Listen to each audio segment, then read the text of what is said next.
página 21. Neandertales, Rebecca Urauges, 2021.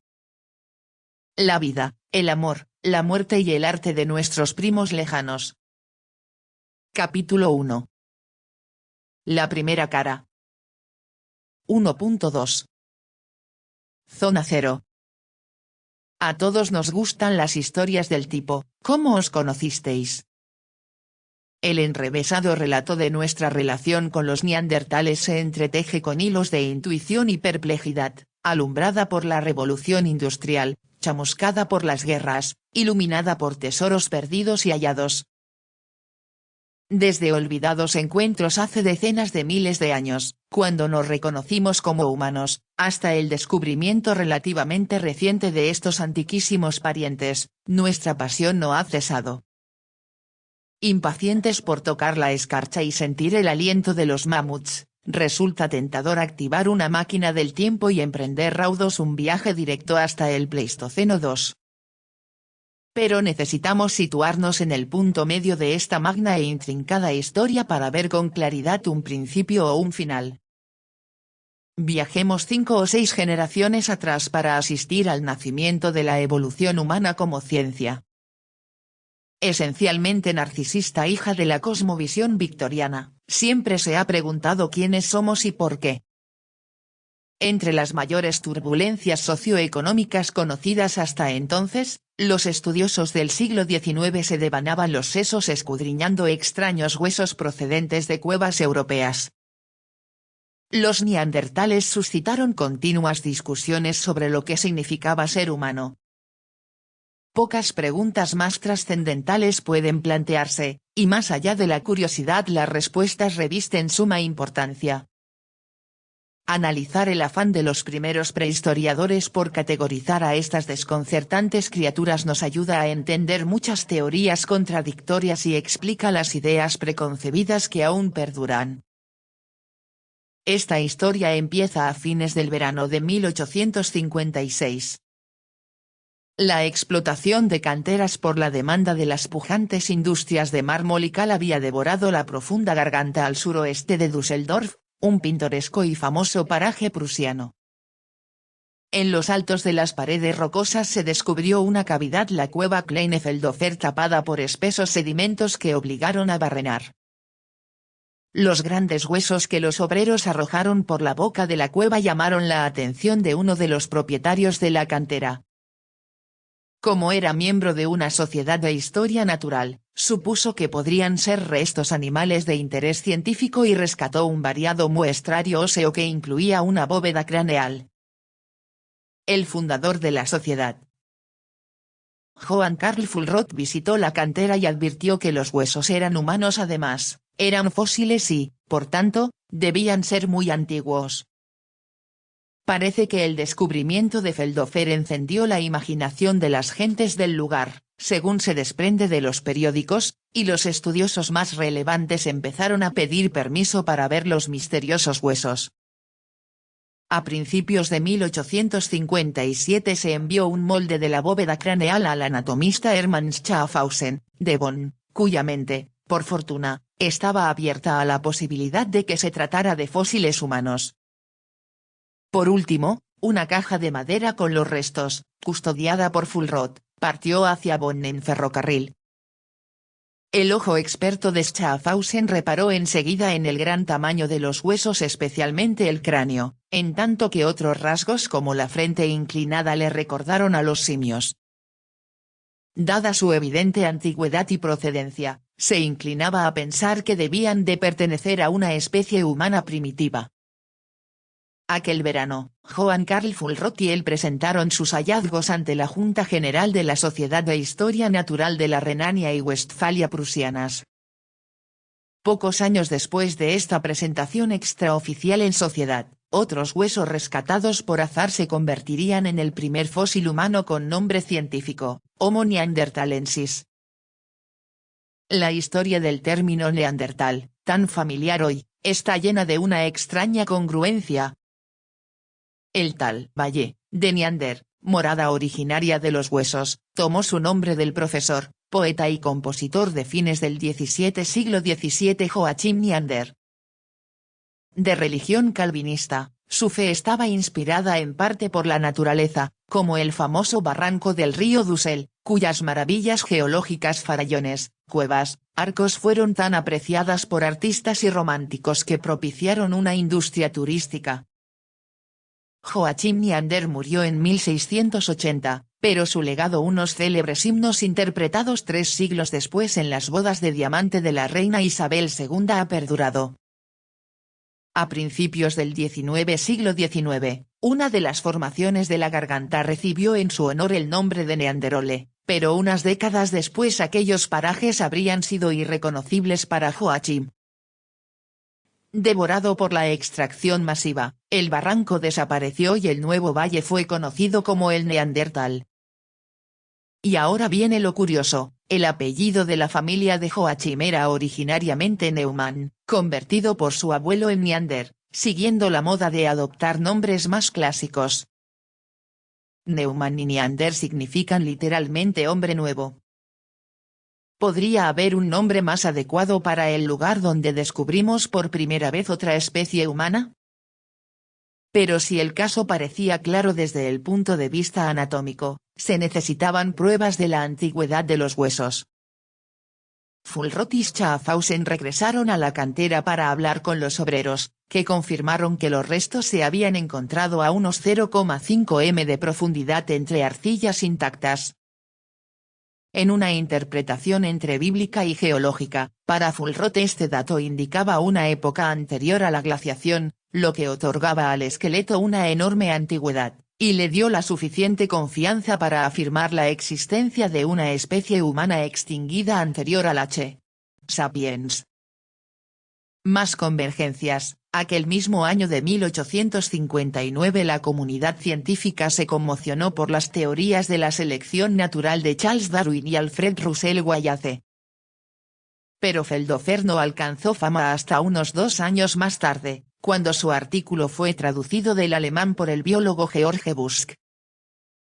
Poco conocido hoy, Busk figuraba entre la élite científica del siglo XIX y, como muchos de sus contemporáneos, sus intereses eran multidisciplinares.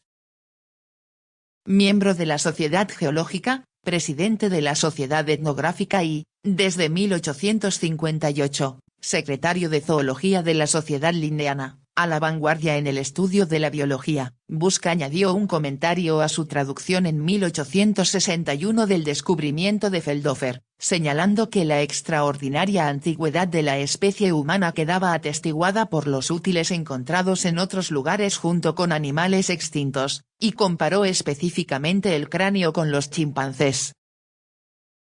En realidad, ya se habían producido descubrimientos anteriores, aunque no reconocidos. La humanidad había olvidado durante milenios a sus primos perdidos, y de repente, como ocurre a veces con los autobuses, aparecieron 3 en la primera mitad del siglo XIX. El primero llegó en 1829 de la mano de Philippe Charles Merling. Aficionado a los fósiles, como muchos en aquel tiempo, poseía formación médica, y en la cueva de Auers, cerca de Hengis, Bélgica, encontró partes de un cráneo que, junto con restos de criaturas prehistóricas y utensilios de piedra, había permanecido bajo 1,5 m de detritos cementados por coladas calcáreas. Pese a su extraña forma alargada, el cráneo de Hengis no despertó mayor atención porque pertenecía a un niño. El cráneo adulto de Feldhofer era más pesado y además se acompañaba con otras partes del cuerpo. Aunque el niño de Hengis permaneció sin clasificar hasta principios del siglo XX, por suerte para Busk alguien más había encontrado otro neandertal adulto en suelo británico. En 1848 llegó un cráneo a manos del teniente Edmund Flint, destinado en Gibraltar. Una vez más, la extracción de caliza ahora para reforzar las fortificaciones militares propició el descubrimiento, y el rango de Flint, unido a su interés por la historia natural, permitió que se conservara la pieza.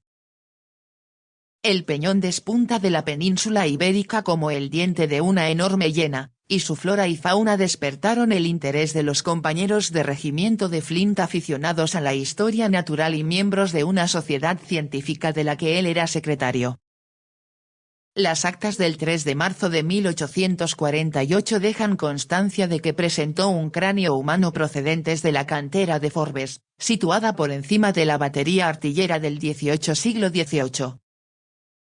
Seguramente los oficiales se lo pasaron de mano en mano, contemplando sus enormes órbitas oculares, pero a pesar de hallarse en esencia completo, a diferencia del de Feldhofer, no lo consideraron nada extraordinario. Es posible que la capa de sedimento cementado ocultara los detalles, pero sorprende que nadie alcanzara a ver su forma exótica. El cráneo de Forbes permaneció sin clasificar en los fondos de la sociedad hasta 1863.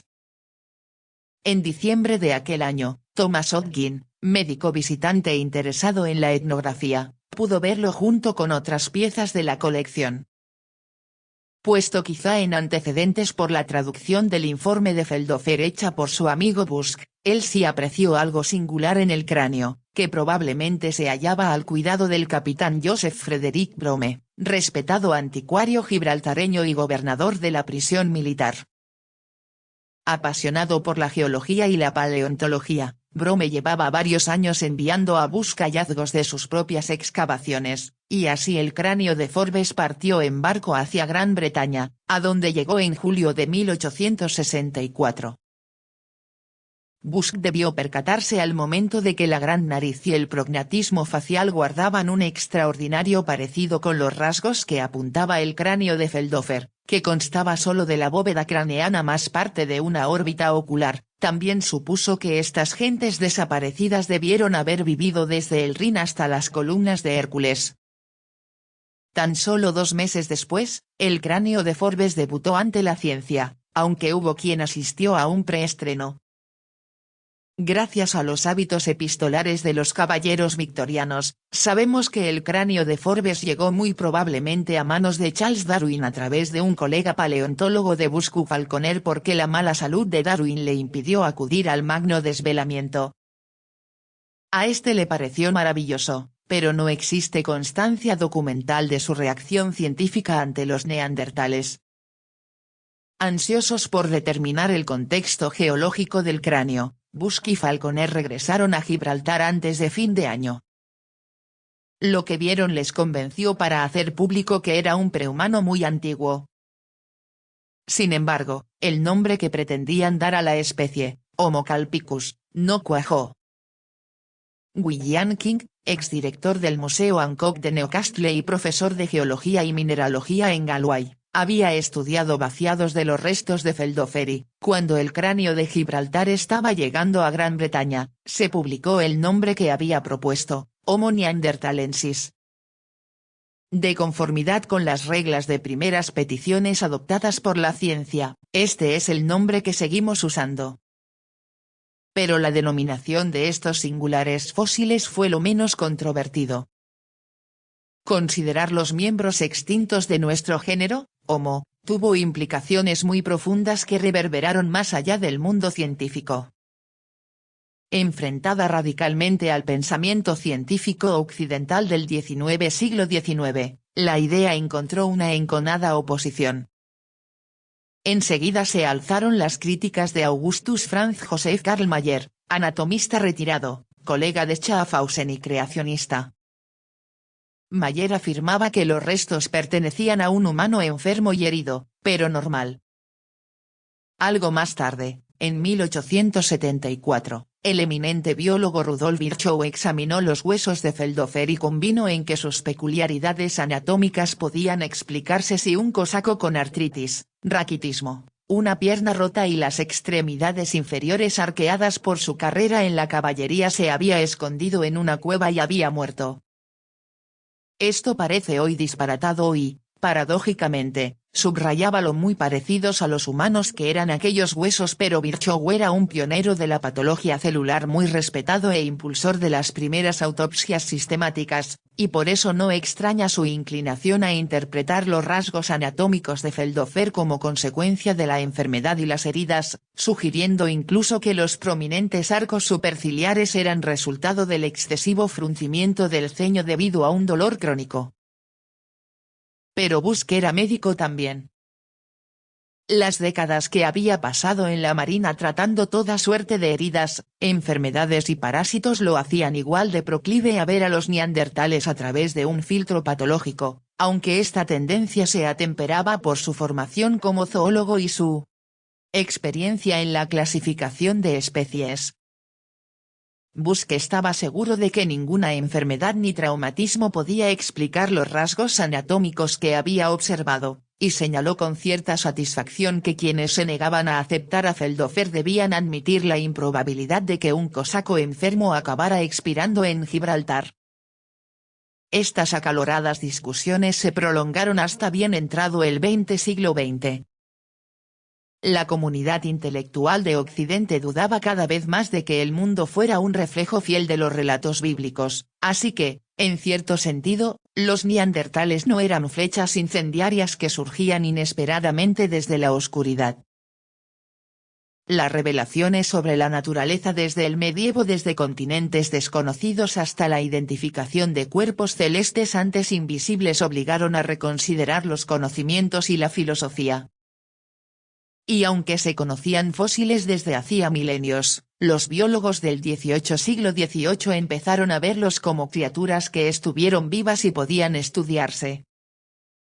Las profundidades de la Tierra se exploraban cada vez más, como la gran cueva de Geilenreut en Alemania desde 1771, lo que contribuyó a la naciente comprensión de mundos perdidos poblados por bestias extintas. Los ciclos de desastres y renacimientos de inspiración teológica continuaron ejerciendo influencia, pero la existencia de mundos desconocidos anteriores al diluvio ya se aceptada a principios del siglo XIX. No era solo que criaturas árticas como los renos hubieran vivido miles de kilómetros más al sur, sino que lo contrario también era cierto, pues se habían encontrado huesos de hipopótamo en una región tan poco tropical como Yorkshire. Pero no todo el mundo estaba convencido de la evolución de los seres vivos. Algunos, entre ellos científicos con creencias religiosas, como Virchow, percibían incluso un peligro moral en tales teorías, teniendo que condujeran al darwinismo social. Sin embargo, a medida que se descubrían fósiles empezó a aceptarse la idea de la existencia de otra especie humana. Un año después de que King pusiera nombre oficial a los neandertales, se propuso la teoría de que una pesada mandíbula inferior sin mentón descubierta en Bélgica junto con mamuts, renos y rinocerontes era de la misma especie. Pero tuvieron que pasar otras 2 décadas hasta el descubrimiento de esqueletos casi completos. También en Bélgica, los restos de 2 adultos hallados en 1886 en la cueva de Beche-aux-Roches-en-Spy demostraron que los cráneos planos y alargados, mandíbulas prominentes y extremidades robustas procedentes de otros yacimientos pertenecían a las mismas criaturas. Aquello propició el reconocimiento científico de los neandertales como una población extinta anatómicamente definida. Pero los fósiles son solo la mitad de la historia. Página 29.